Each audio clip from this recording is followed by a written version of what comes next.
What's up, fam? Hope everybody's doing fantastic out there. Today we are taking a look at one of the latest releases from Ferramonster, and dare I say, one of my favorites. I think there's probably only one of their knives that I would consider above this one, but yeah, let's take a look at this thing. So again, this is the Ferrox. They have released another model since this one, but this was one of their most recent releases. Here we have the purple dark matter and hand satin blade. It is M390 on the blade. They run that at 60 to 62. And again, we have the dark matter purple on the scales, and then a titanium frame lock. A couple of specs here. We're looking at a 3.5 inch blade. The blade is 1.02 inches tall, and it uses a 3.15 millimeter blade stock. Handle, we're looking at a 4.53 inch handle, and that is about anywhere between 0.85 to just over 1 inch on your handle width, or excuse me, handle height. And then width, we're looking at right at a 1/2 inch to 0.6 here at the clip. Overall, we're looking at 8.03, so just over 8 inches. And then its carry profile, we're looking at 1.14 here at the widest point in the carry profile. And the knife does weigh just 3 ounces. There are 5 different versions of the knife. We'll have those flashing across the screen as I talk about them. But we have the full titanium version, which is the cheapest at $239. Now, there is a code BEDC that you can use that knocks 10% off of that. So you might as well say you'd be knocking $24 off of that price for the full titanium version. There is a dark matter green version that is, for some reason, cheaper than all the other carbon fiber versions, but at $269. And then there is a dark matter black and then a copper dark matter that are $279. Again, using that 10% off code can get you a pretty considerable discount there on those knives. And honestly, it is well worth it at that price tag. I've been very impressed with Ferramonster since day one. This knife here would be absolutely perfect if it wasn't for one small issue. And that may not be an issue for a majority of people, but we'll talk about that as we get into it. Let's go ahead and jump into our close-ups here, and we will go from there. Let me get all the way in here at 5x zoom. So typical Ferramonster kind of insignia there on the pivot. And we'll come in here at the dark matter purple, so you can kind of see there. It's a lighter purple on that, and it does have kind of a ghosted look, which dark matter usually does. Coming around, when we do have the exposed kind of a jimping here on the back of the back spacer, and then a lanyard loop, or excuse me, a lanyard hole. T8 hardware all the way around. It is a very short back spacer there. Titanium pocket clip as well, and it is a nice pocket clip. It works fairly well. It is a little on the tight side, so thicker material might have a problem getting in there, but the ramp is done pretty doggone well. A single cutout there for your lock bar relief, standard lock bar insert. Again, all using T8s.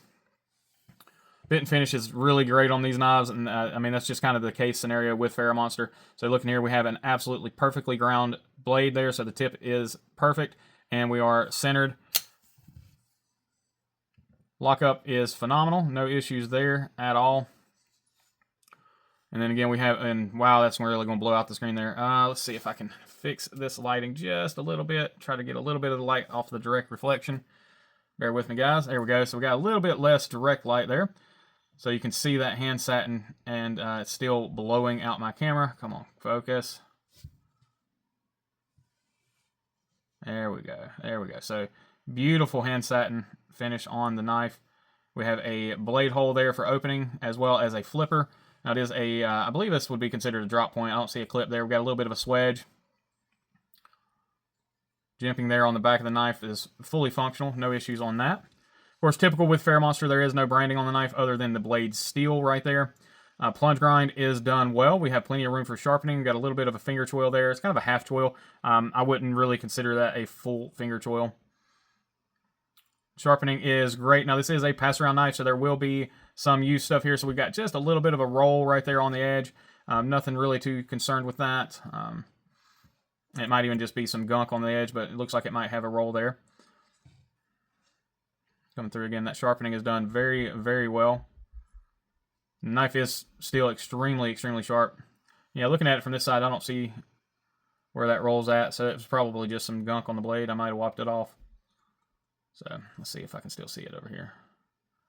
Yeah, it's just a little itty bitty baby there. Just like I said, I don't know. I don't even know. It might even. Anyway, absolutely gorgeous, gorgeous blade. Now, the one thing that's I would change on this knife, or the one thing that gives me pause with this knife, it's just simply the detent location. So it is a flipper knife, and with that you do have a minimal flipper, but the detent is actually a little late on this one, especially compared to some other knives. I would like to see this up about there at the absolute most, and the reason being is because of that flipper. So when the knife is in full lockup, coming in here on your lock bar, it's usually easier to get in higher on that lock bar, especially this design lock bar.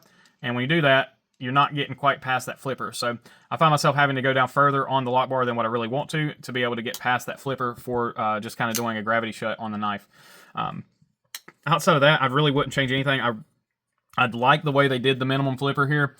There's no shelf or anything to catch your finger. A lot of times with these minimum flippers, there's going to be like almost a 90-degree shelf in there that causes you to hit your, kind of gives you a little rough spot whenever you're going through and activating it with the flipper. This is done very well. The detent is tuned very well. It reverse flicks phenomenally well. You can hit it with your thumb, and if I can do it, I guarantee you can do it. Yeah, I really don't have any major complaints, just that nitpick on it with the detent location.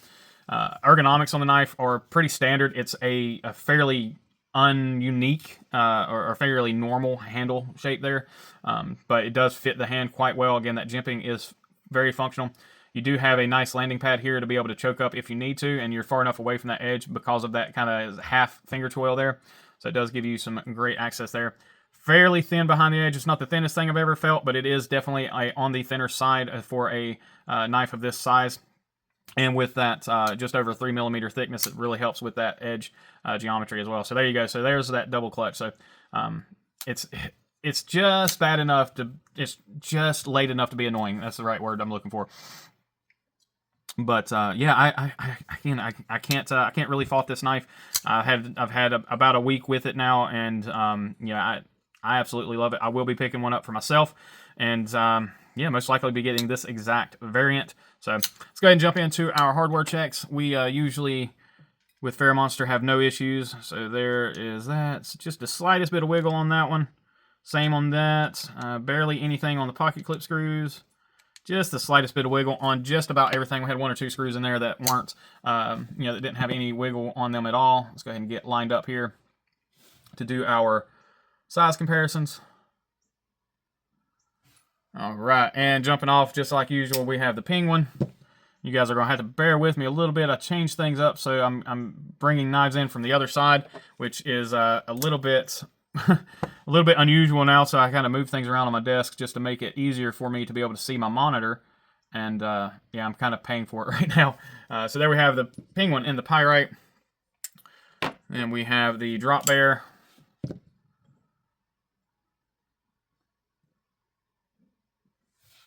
And the Militao coming up next. Now, the next 2 knives will probably be missing on a few videos. I'm about to send these off to a buddy to check out, so be on the lookout. Mr. Sean Weiss will have these knives on his Instagram and whatever soon. So the Militao and then the Bel Air here are going to go hang out with him for about a week or so, and then we'll have them back on the channel after that. We'll go ahead and jump into the Malibu after that.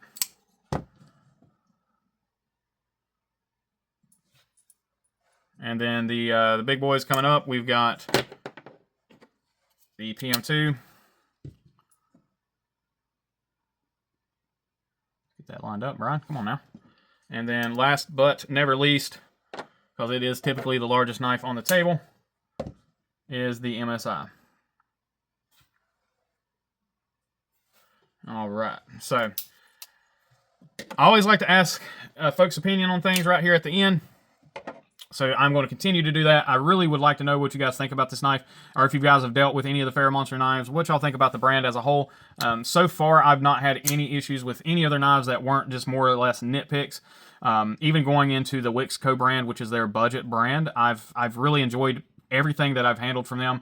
I would like to own every knife in their collection or in their series. There's only one that's just kind of meh for me, and I actually own the version of that knife that I like, which is the cheaper version. So anyway, yeah, let me know what you guys are thinking down in the comments. As always, I appreciate each and every one of you. Please remember to be kind, be humble, and be EDC. Y'all take care.